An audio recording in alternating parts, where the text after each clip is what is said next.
On September 30th, 1955, James Dean was killed in a car crash on his way to Salinas in California at the age of 24. He made 3 feature films which still play to packed houses all over the world: East of Eden, Rebel Without a Cause and Giant. His best work is generally considered to be the first 2, but what few people realise is that the composer, Leonard Rosenman, contrived in them to create what may be described as a James Dean sound. You know what kind of drunken brawls those parties turn into? It's no place for kids. A minute ago you said you didn't care if he drinks. He said a little drink. You're tearing me apart! What? You say one thing, he says another, and everybody changes back again!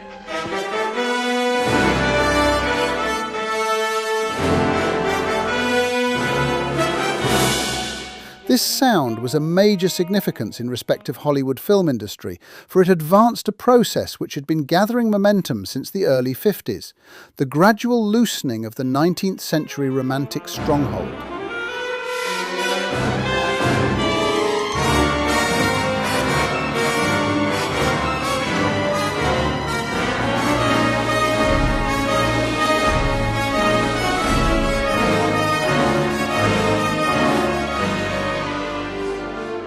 In the main, 3 composers were responsible: Alex North, Elmer Bernstein and Leonard Rosenman.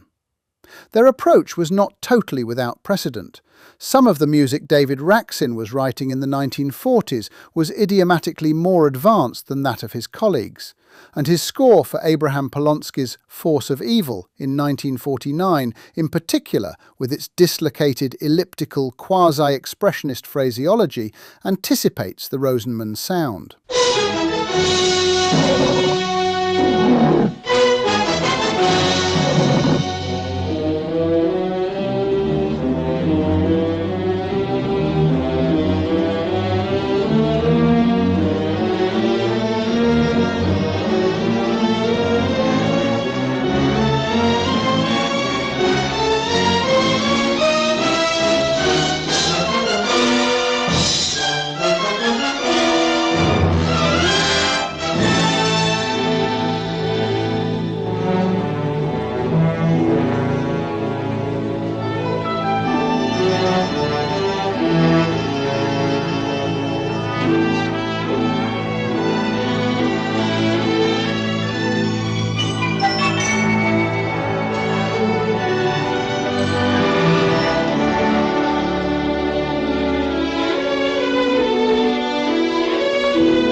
In 1947, Hugo Friedhofer successfully levered this 20th century Foxhouse style with Copland in his celebrated Best Years of Our Lives.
But of those composers immediately accepted by Hollywood and allowed to contribute on a regular basis, Alex North was the first whose roots lay not in the late 19th century Europe, but in the immediate past of his own country, though he so absorbed his influences that the extent of any stylistic debt to Copland, for example, with whom he studied, is difficult to gauge.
Elia Kazan launched North's film career.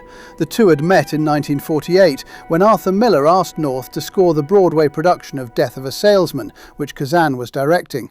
And when Kazan later went to Hollywood to make the 1951 film version, he took North with him as his composer. North made a name quickly in Hollywood, not so much with Death of a Salesman as with Kazan's film version of Tennessee Williams' Streetcar Named Desire in 1951.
This was the first jazz-based functional score ever written for a feature picture, and it paved the way for Elmer Bernstein's The Man with the Golden Arm in 1955, Johnny Mandel's I Want to Live in 1958, and Leonard Rosenman's The Chapman Report in 1962. There was a good reason for the novelty of North's approach. The play is set in a sleazy area of New Orleans, and as Williams explains in his stage directions, in this part of town you are practically always just around the corner or a few doors down the street from a tinny piano being played with the infatuated fluency of brown fingers. This blue piano expresses the spirit of life which goes on here. In the play, we are intended to be perpetually aware of this realistic, tinkling blue piano, generally in the background, sometimes bursting in on the foreground, and when someone leaves the Kowalski flat, door opens, it serves in fact as a kind of scenery for this piano. North substitutes the jazz emanating from the band in four deuces a little way down the street. Why? Because it enables him to grade and ease necessary transitions from realistic to commentative music, inasmuch as the latter is written in a jazz idiom also.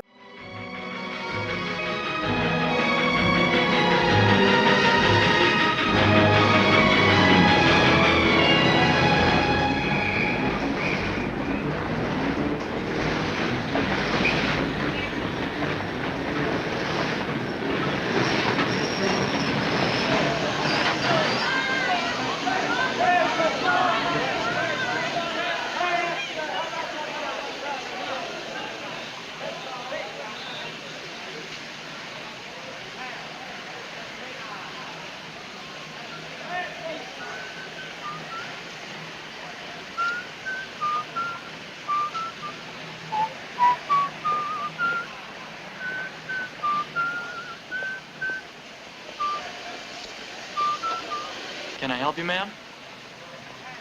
Well, they told me to take a streetcar named Desire, and then transfer to one called Cemeteries, and ride 6 blocks and get off at Pollution Fields. There's your car now.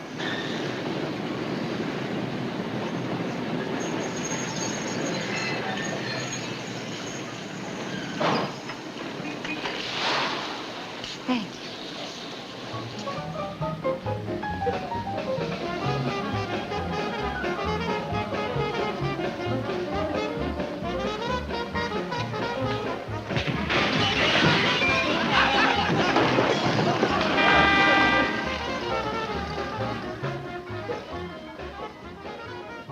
The stage play does not need commentative music, and therefore the background blue piano is ideal.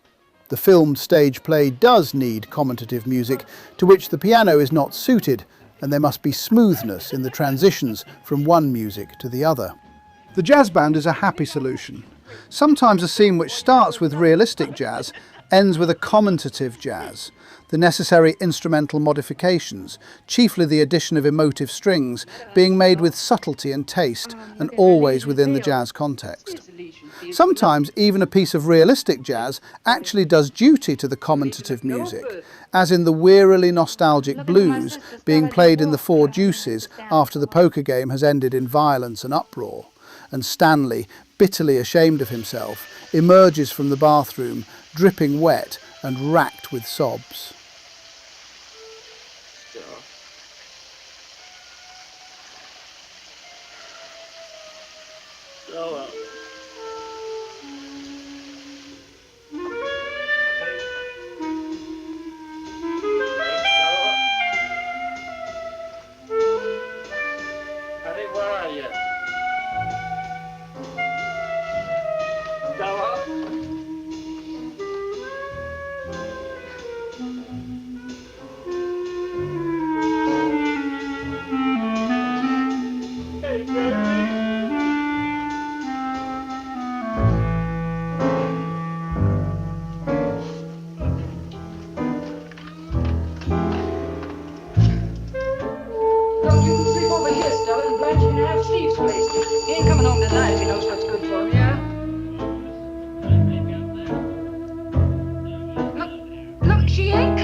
You shut up! You're gonna get the law, aren't you?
My baby's doll left me, the scene where Stanley rapes Blanche, thus toppling her over into madness while his wife is in hospital having her baby, starts nonchalantly enough with a blues which could be coming from the Four Deuces. Gradually, it gains in raw sexual violence until the off-screen climax comes with the terrifying sound of glissando horns. The horns screaming represents Blanche's screaming and make manifest what is in terms of both dialogue and action less explicit in the film than in the play. Twist the broken end in your face. But you would do that. I would. I will if you...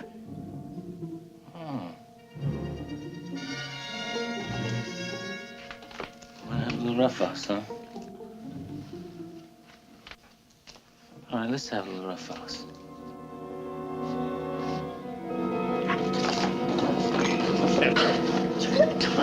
Tiger, drop that bottle top, drop it!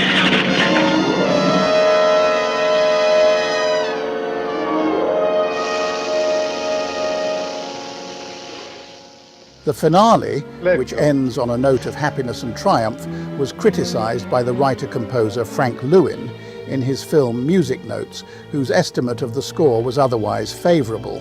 He described it as pretentious and a great disappointment. Evidently, he felt that North had merely conformed to the bad old Hollywood happy musical ending at all costs convention.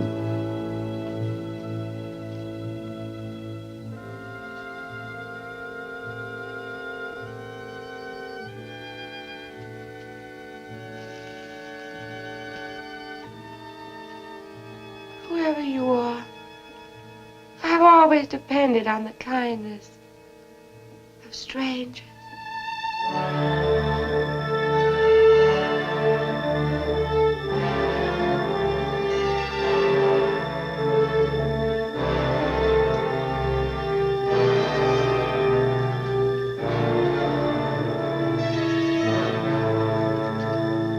But is the issue so straightforward? The film deviates from the play in that the latter shows a weeping Stella being soothed and comforted by her husband. Blanche, Come on, honey. you touch me. Don't you ever touch me again. Whereas in the film she races upstairs to join Eunice, swearing that this time her husband has gone too far and that she will not be reconciled to him. It is at this point the music swells to end in an exultant G major.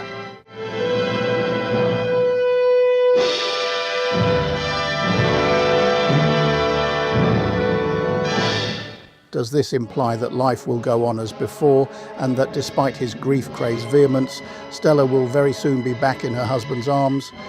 The composer himself said of his music for this film, I think you may find some of the scoring running counter to the scene because of the attempt to reflect the inner feelings of the personalities rather than the situation. Elmer Bernstein's importance in the final phase of Hollywood's film music history rests on two major achievements, both of them based on earlier, isolated developments. First, he followed up North's pioneering use of jazz as a functional medium in Streetcar, and second, he supported the stand taken by Copland in 1940 with Our Town, which showed that in a certain type of picture, a score written for 15 musicians was more dramaturgically appropriate than one written for 50. Bernstein has always been an advocate of small orchestra score, and one of the most attractive features of his work is its chamber music-like concentration and concision of expression.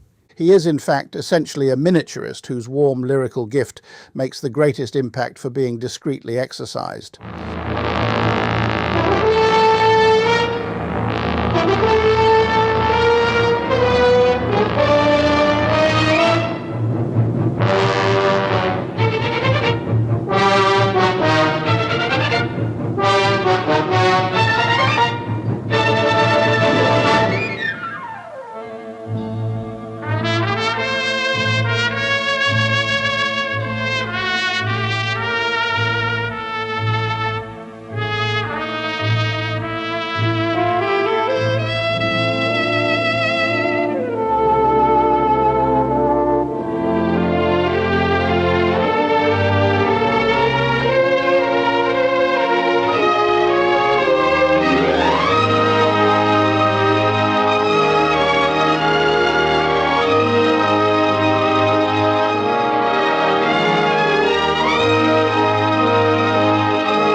In 1951, his Sudden Fear, a high-grade Joan Crawford thriller set in San Francisco with many real-life locations, was unusual for its time in the economy of its orchestration, that is to say, a prominent use of solo piano, flute, cello, an unromantic role, and other instruments. The idea of adopting a more cautious, questioning and judicious approach to music, and not just what should play it, but whether it should be played at all, set a trend for post-war developments. It is interesting, for instance, to look at a film like Bernstein's To Kill a Mockingbird of 1962 and note the number of music-less scenes with some 15 years before would automatically have been scored. Bernstein's The Man with the Golden Arm in 1955 was not a jazz score, but a score which made imaginative use of jazz elements, and for good reason.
Frankie Machine, played by Frank Sinatra, is a drug addict who returns to the Chicago slums after a period in jail, apparently cured of his addiction. In prison, he has discovered an unsuspected talent for drumming, and his ambition is to join a band and earn a living as a musician. A jazz milieu is therefore essential to the plot, and the main title jazz sequence soon reappears as realistic music emanating from no particular source, but just in and around the sleazy saloon, frequented by Frankie, Louise Schwiefke, the dope peddler and others. Throughout the film, this music is associated commentatively with Frankie's craving for narcotics. Take the dog up to Zosh. Frankie, can I go with you? No.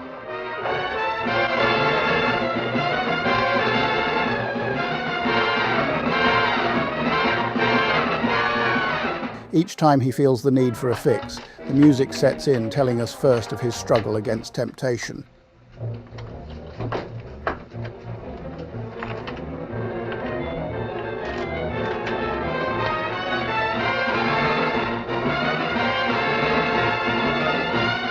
And then, as his resistance breaks, of his despair. Particularly powerful is the scene of the first fix, when Frankie, succumbing to intolerable pressures from Zosh, his disabled wife, and Schwiefke, his former boss, allows Louis to minister to him. As Louise plunges the syringe into his arm, the camera closes right in on Frankie's face until only his eyes fill the screen. Here the music speaks with a voice no actor can project. What makes jazz indispensable in these circumstances is its hysterical, raw, nerved intensity. The earthy, frenetic excitement of its rhythmic drive is overlaid by an anguish which almost borders on the masochistic, and the sonorities are knife-edged. In the traumatic scene in Molly's apartment, where in the course of a cure Frankie inflicts horrific violence both on himself and the room. This music creates a devastating sense of physical as well as mental torment. The more effective in that for the other characters, Bernstein resorts to more conventional scoring, a self-pitying theme for Zosh, a serene and unselfish theme for Molly, played by Kim Novak, the girl who helps Frankie rebuild his life. This use of jazz as both commentative and realistic material is of the same imaginative order as in Streetcar.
case could almost be made for the main architect of musical reform in Hollywood being not so much any one composer as one director, namely Elia Kazan.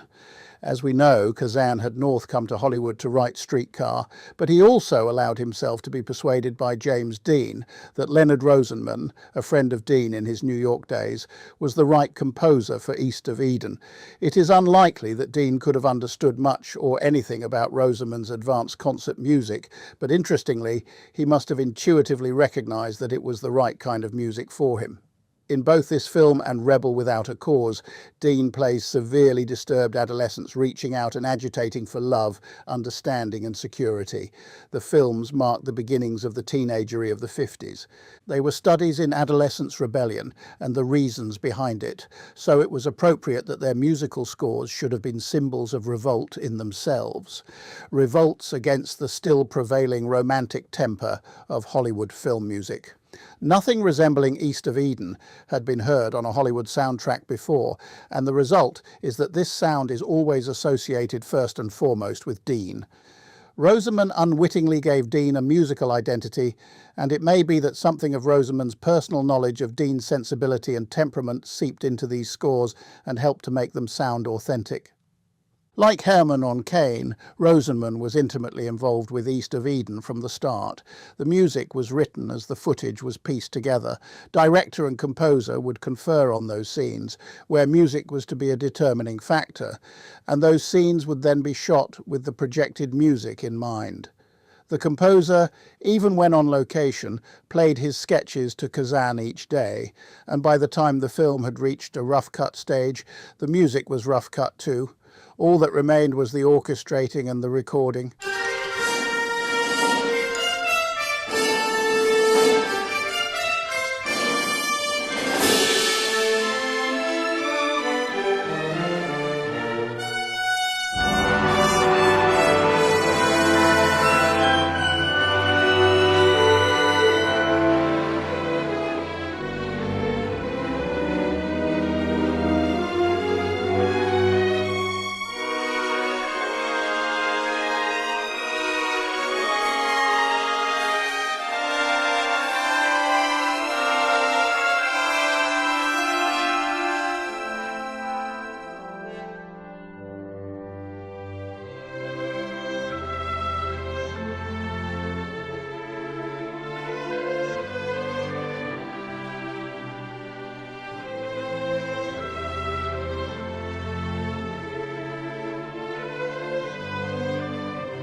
This is essentially Cal's film. He is on screen almost all the time, and even when he is not, as in the finale when Abra intercedes with the stricken father on behalf of his son, he is never far away and is directly implicated in what is happening.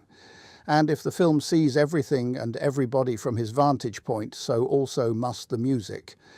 Cal's own themes, according to the composer, are conceived not so much in terms of Cal himself as of his relationships to other people. But since Cal is what he is directly as a result of his relationship with other people, the distinction is perhaps rather fine. Thus he has two themes, or rather motific ideas, both short and pregnant and coloured by circumstance. The one is a dissonant pile-up of fourths and thirds, declamatory in nature and suggestive of Cal's latent hysterical violence. The other is a discolate woodwind motive of intense loneliness.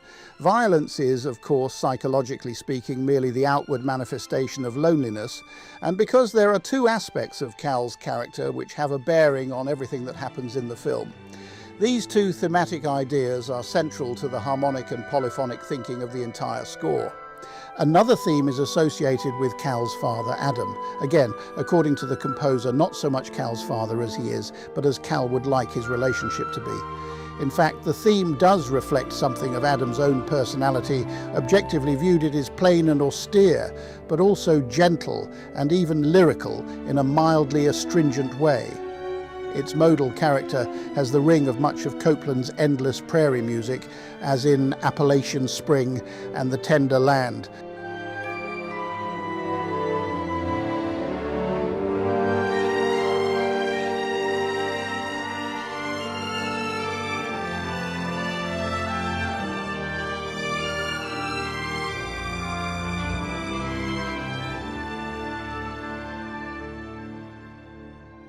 There is also a love theme for Cal and Abra, simple and beautiful, with no trace of sentimentality as heard in the main title.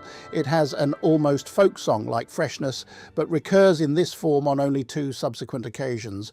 After the main title music, the three main themes, silence reigns as the camera focuses on the as yet unidentified figure of Kate Trusk on her way to the bank in Monterey. Then for the first time, we see Cal crouching by the roadside. There is no dialogue and no immediately visible reaction on Cal's part, except to look up. Only one thing can tell us of the chaos of bitterness, resentment and frustration thronging in his mind: the music.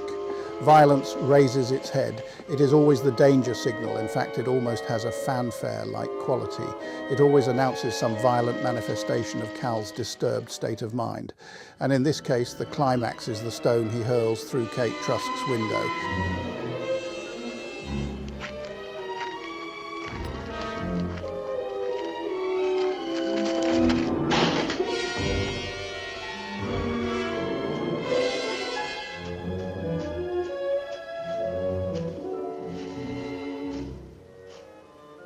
Come here, you young squirt, come here. You want me? What's the idea of throwing that stone, huh? Any law against throwing stones? Oh, you're tough, huh? Come here! What are you hanging around here for, anyway? Huh? Would she talk to me? Kate? What for? What do you want? Huh? Just want to talk to her. What do you want, you? Nothing. You live around here? Huh? In Monterey? Salinas. What's your name? You're not talking, huh? Now look. Why are you following Kate around? What's the idea, Squirt? Any law against following around the town? Madam, whatever you call her. I don't know if there's any law against it, but she don't like it, that's all. She owns that house over there, too, don't she? Yeah, but don't you go hanging around this, Squirt. You're too young. Now, come on. Now, beat it. Well, is that a real name? Huh? Kate, is that a real name? Sure, as far as I know. Why? Well, what's her last name? Nobody's got any last name around here, kid. Why? Huh? Well, you tell her I hate her. This red light flashes again its most dramatic appearance shortly before the end, when Cal emerges from beneath the weeping willows after his father's birthday party has ended in disaster, bent on taking revenge on Aaron by revealing to him his mother's whereabouts and disreputable status. I just want to show you something. It's not going to take very long. What's the matter? You afraid? I'm not afraid to look at anything you could show me. Can you look at the truth? Come on. And continues through the scene where the Come two on, boys I'll meet show their you mother in her room Won't at the take very burlesque house.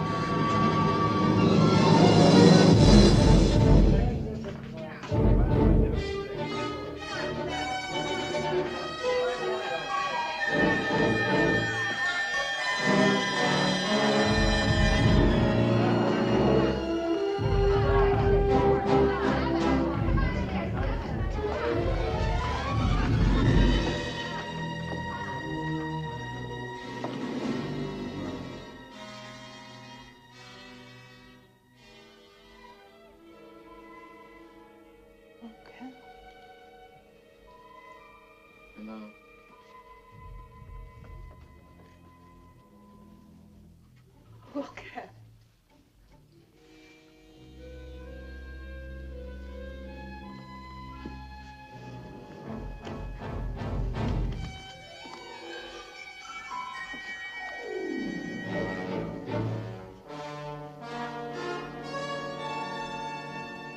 Mother, this is your other son, Aaron. Aaron is everything that's good, Mother.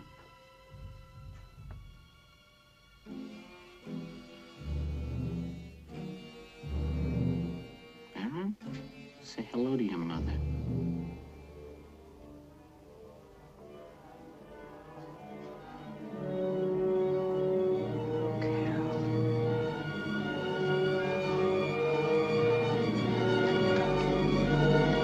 Say hello to your mother, Aaron!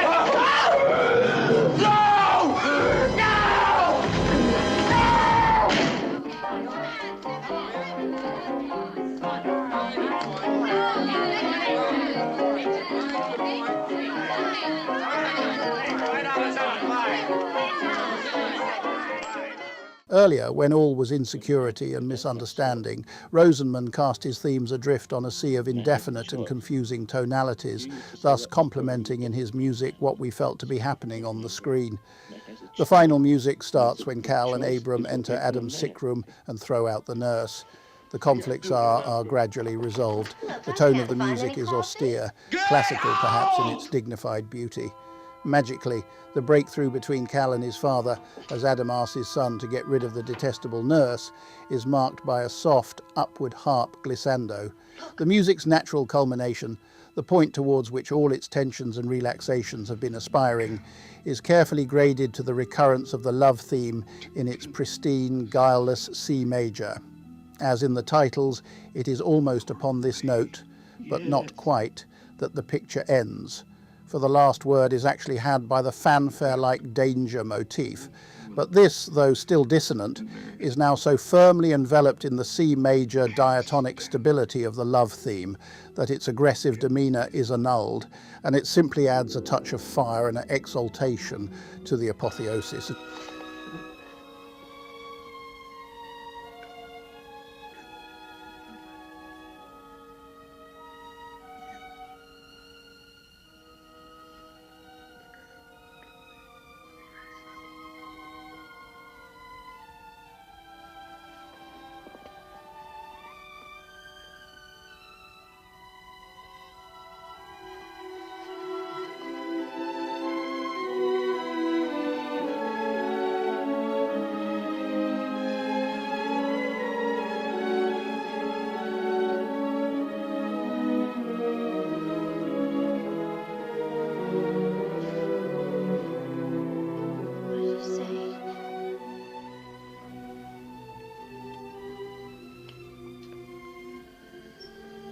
He said, don't get anybody else.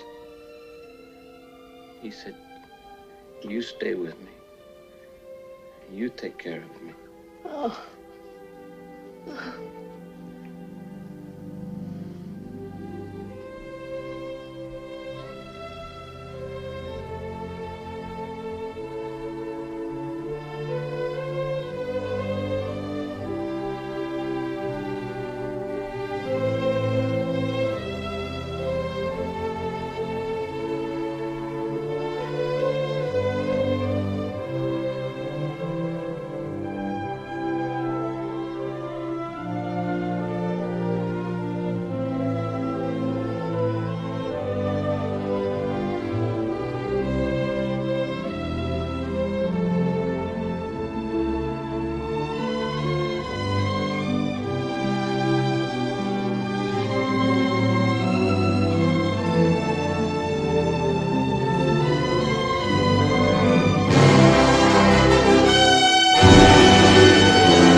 Unlike East of Eden, too, Rebel Without a Cause contains a number of important set pieces which are greatly dependent on music for their rhythm and continuity.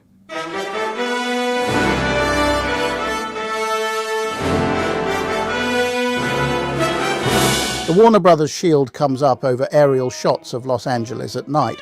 It is accompanied by an aggressive rhythmic motive which gives way to an alcoholic saxophone as Dean collapses into a drunken stupor outside the police station.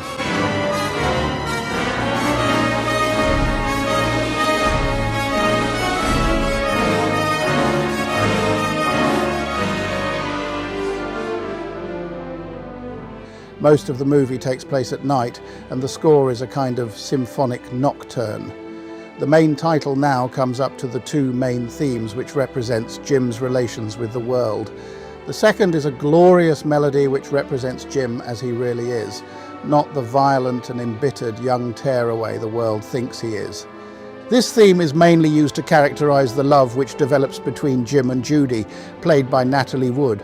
We can follow its slow burgeoning in the music.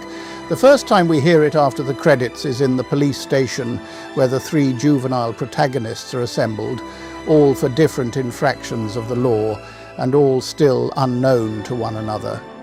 It is the music's job to establish some connection between them, and a flute with the love theme is the first to link Jim and Judy, as the latter is taken in to be interviewed by the friendly sergeant, Jim's father confessor. The main theme is then heard for the first time since the titles, as Jim offers his jacket to Plato, played by Salmineo, and is followed immediately by the love theme on strings this time, as we pan to Judy. In other words, the music helps to edge and ease together these three unrelated characters in our minds simply by causing you unconsciously to assimilate the melodic threads which link them as a trio. It is necessary that the harmonic environment of the Jim-Judy theme be as yet unformed, even hostile, for the relationship itself is still unformed. But the music has made the initial move. The next day, when Jim meets Judy on their way to school, the theme is heard again as he remembers dimly having seen her before. But it is still unsure of itself, still searching for a congenial harmonic envelopment. So too just before the chicken run, when Jim asks Judy to give him some dirt to rub on his hands, as she has just done for Buzz, her nominal boyfriend. But here it comes closer to finding what it seeks. Me too. May I have some dirt, please?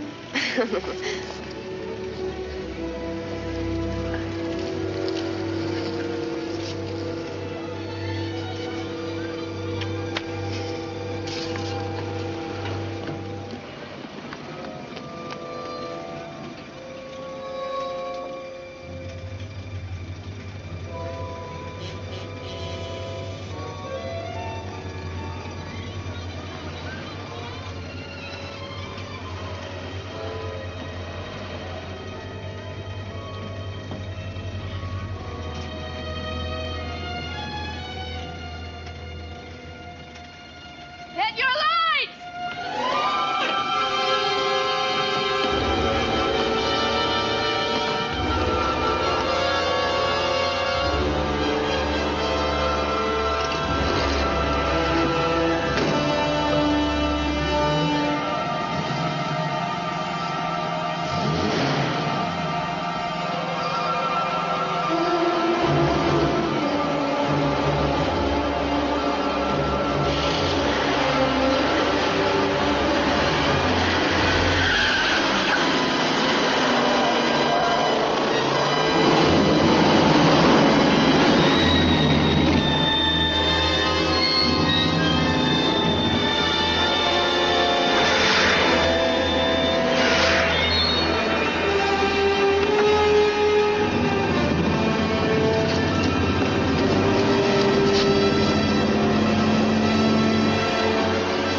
Where's Buzz?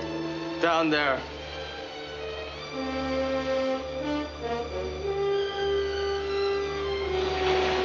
Let's get out of here.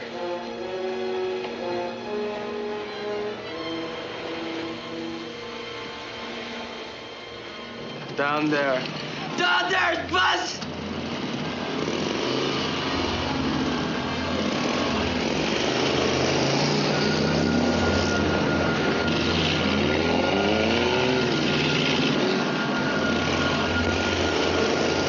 After Buzz's death in the chicken run, the fear-crazed gang flee the scene, leaving Jim and Judy alone together. They look at each other, and Jim holds out his hands to Judy.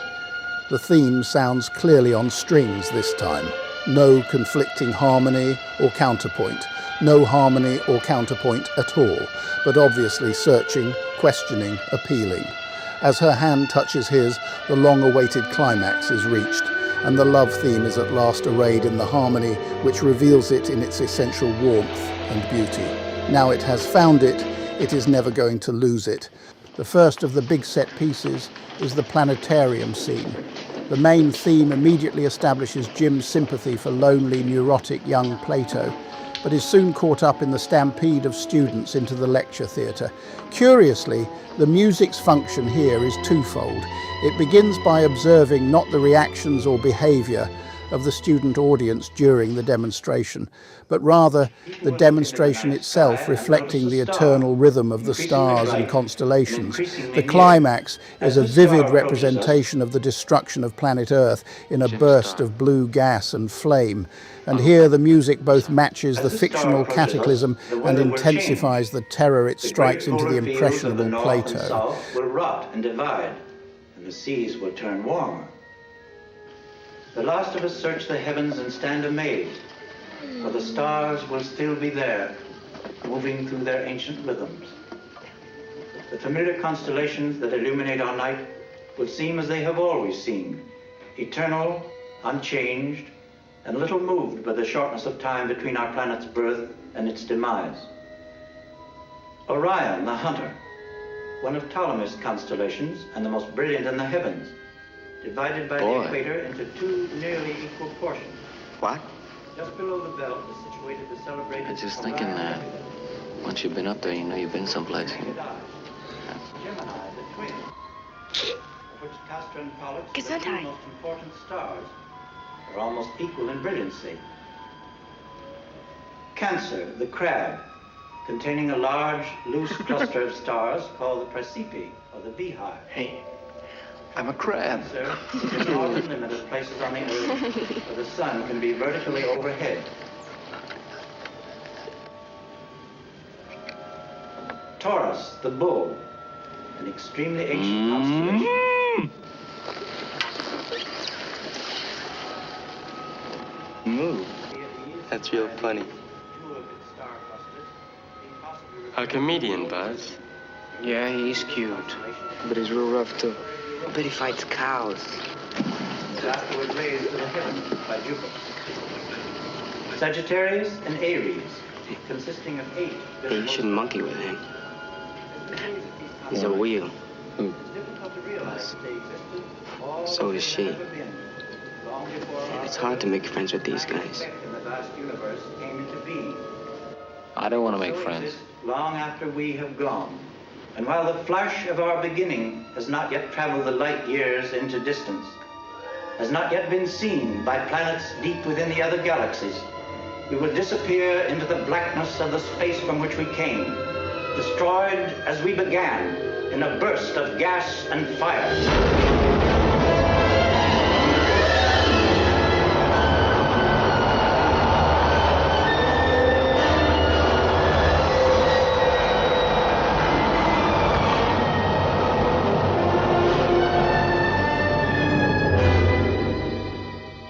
As Jim introduces Judy to his parents, the two main themes are symbolically joined in counterpoint.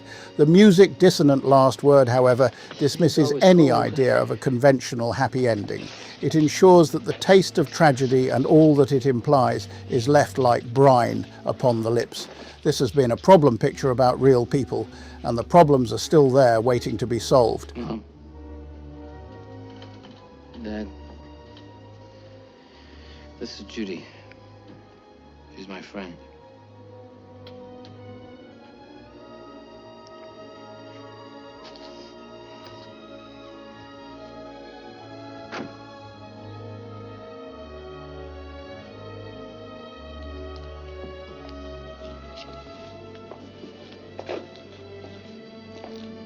Harry.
Finally, a tribute to a composer who, in a classic western, Wyler's 1958 The Big Country, emancipated Hollywood Western American music from Europe once and for all.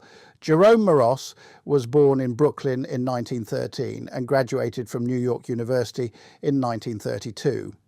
During the early 30s, he supported himself by writing music for dancers and for the theatre, and by playing the piano in theatre pits.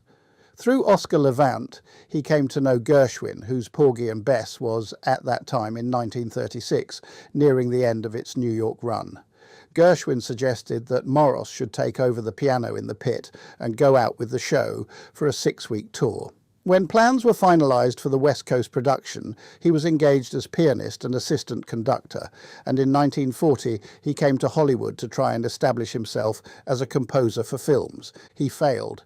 All through the 30s, he had been composing furiously and independently of his friend Copeland, sought to develop an authentically American nationalist idiom, which, from the great variety of American folk and popular music cultures, musical comedy, vaudeville, folk song of the Appalachian Mountain variety, spirituals, blues, rags and stomps, he grew up with this music around him. He loved it, so there was nothing contrived about his composing vernacular. His reputation as an individualist was established before he set foot in Hollywood. Yet, ironically, it was the very reputation and individuality which prevented him from finding employment as a composer there.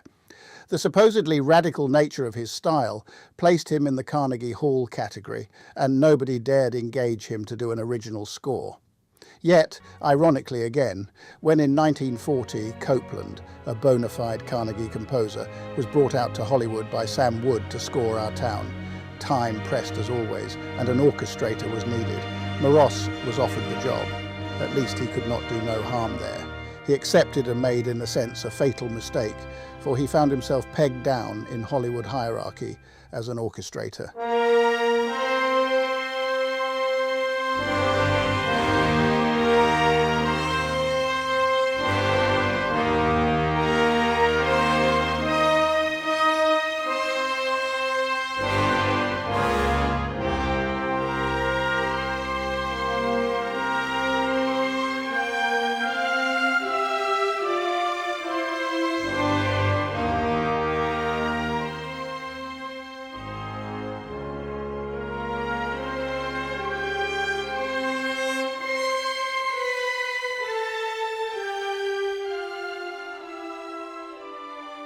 Moross, one of the foremost of America's new composers, spent the next 10 years or so doing commercial orchestration.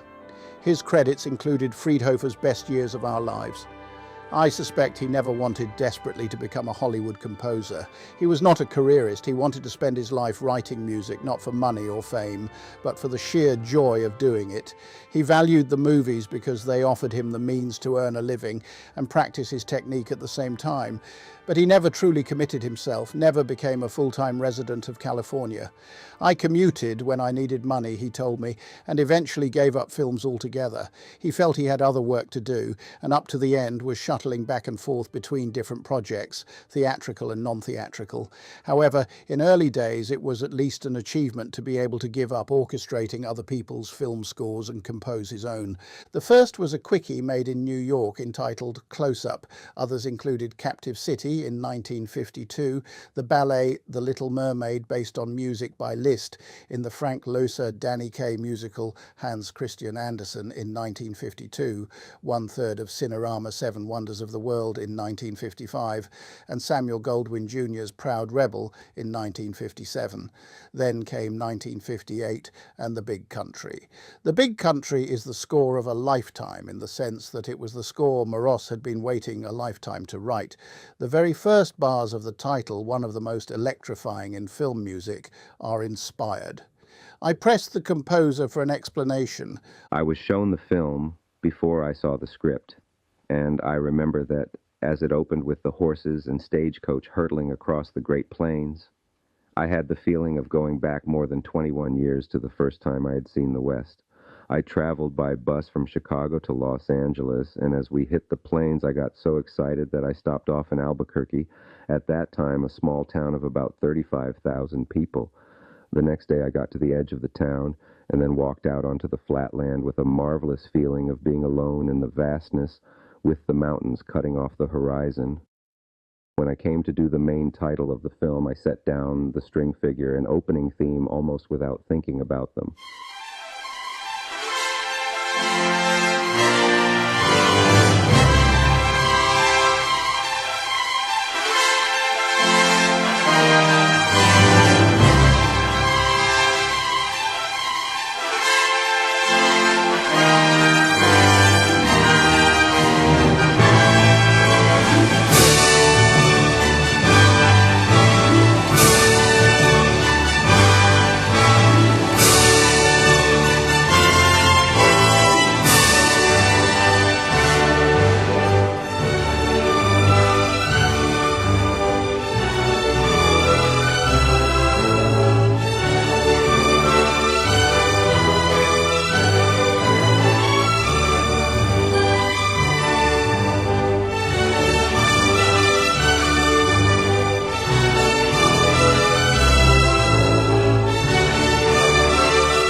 What distinguishes Moross's big country music from the Western scores of Steiner, Tiomkin or Victor Young's Shane is that whereas theirs is American music written by expatriate Europeans looking in from outside, his is authentic music of America by an American on the inside. All Moross's music is intimately related to the American scene. The ballets of Frankie and Johnny and The Last Judgment, the First Symphony, and those theatre works whose originality lies in their hybrid or experimental forms. In this skillful mating of pop and art, the ballet ballads for one-act ballet operas and his two-act operas, Gentlemen, Be Seated, a portrait of the Civil War in the form of a minstrel show, and The Golden Apple is kind of folksy American burlesque of the Homeric epics. Moross breathes new life into a worn-out conventions of Americana. It's a lazy afternoon, and the beetle bugs are zooming, and the tulip trees are blooming, and there's not another human in view but us two. It's a lazy afternoon, and the farmer leaves his reaping, in the meadow cows are sleeping, and the speckled trout stops leaping upstream as we dream. A fat pink cloud hangs over the hill, unfolding like a rose. If you hold my hand and sit real still, you can hear the grass as it grows. It's a hazy afternoon, and I know a place that's quiet, except for daisies running riot, and there's no one passing by it to see. Come spend this lazy afternoon with me.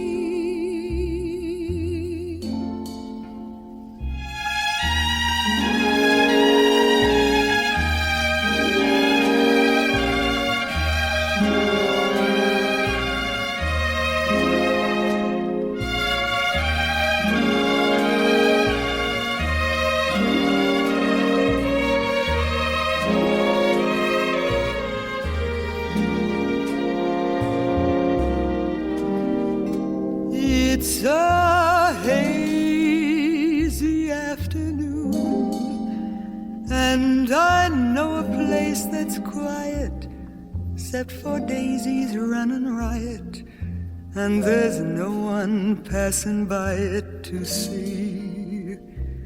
Come spend this lazy afternoon with me.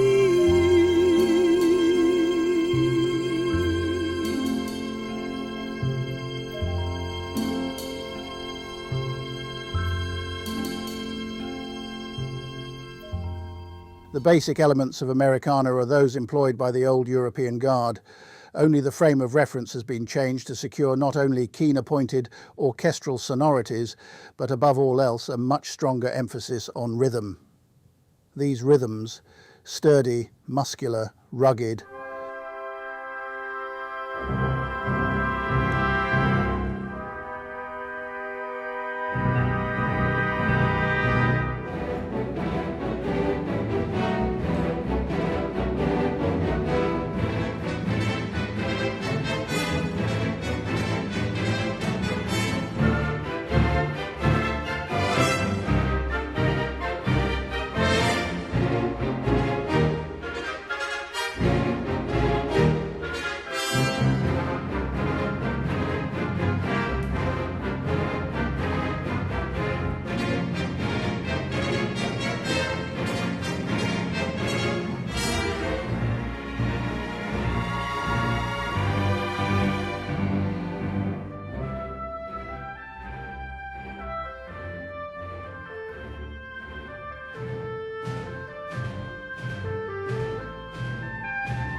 McKay in Blanco Canyon, where the battle between the rival factions takes place, seems sprung of the native soil of rock, plain, sun, sand and sky, the way Western Americans talk, walk, dance and ride.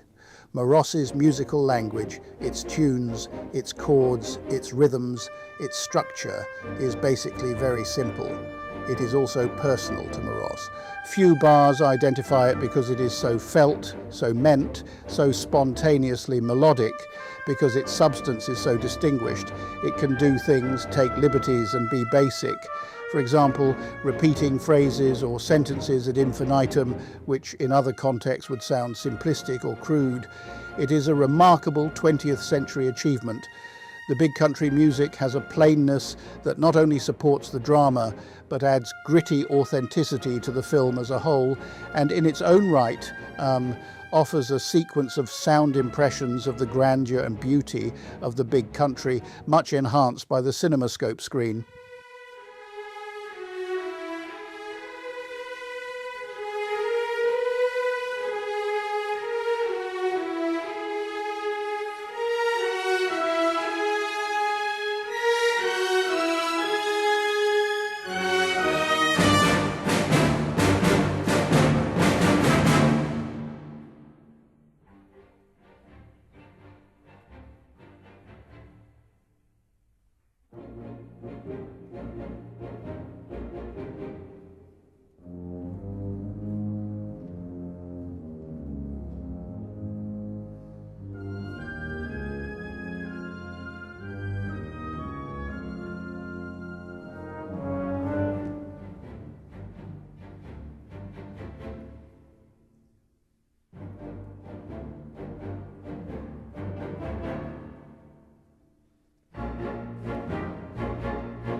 The authenticity is perhaps the grittiest for the paradoxical fact that Moross is not in fact a country composer like Roy Harris. His music has this in common with Copland's, Gershwin's, Ellington's and Leonard Bernstein's, that it pits the skyscraper against the prairie.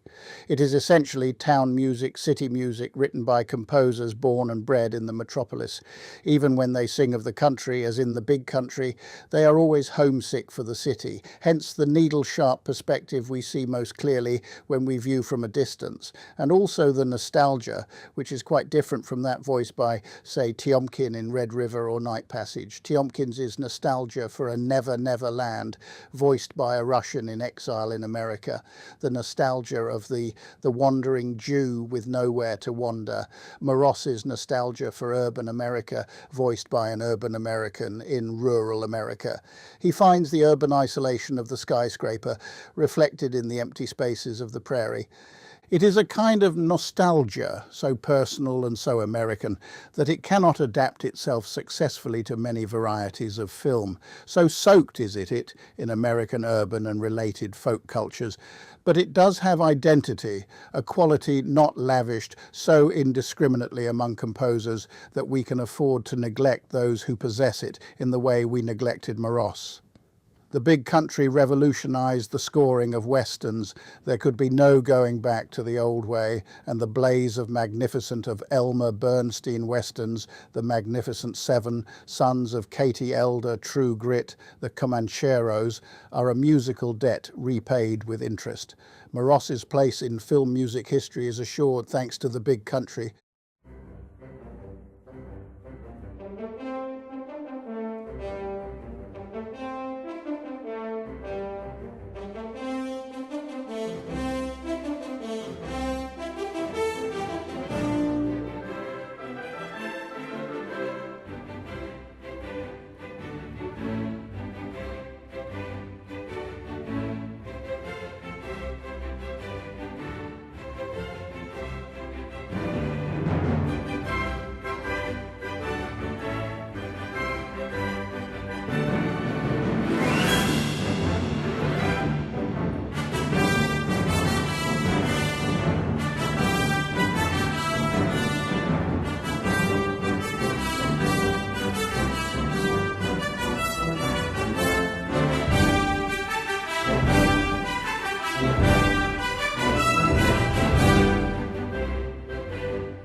a charming countryside-style waltz and polka for the Terrells' party.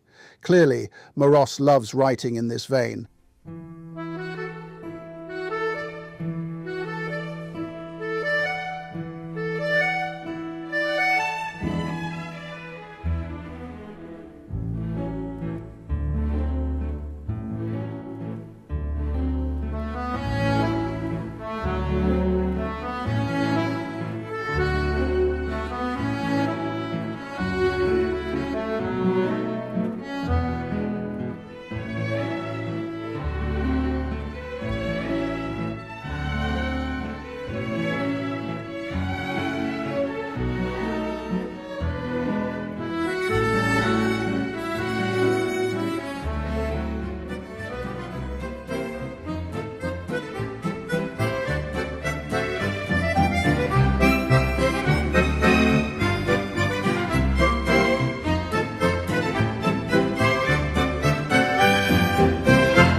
This lies at the opposite end of the emotional spectrum from bone-hard, dust-biting elegy or funeral march for Black Hennessy, killed by his own father.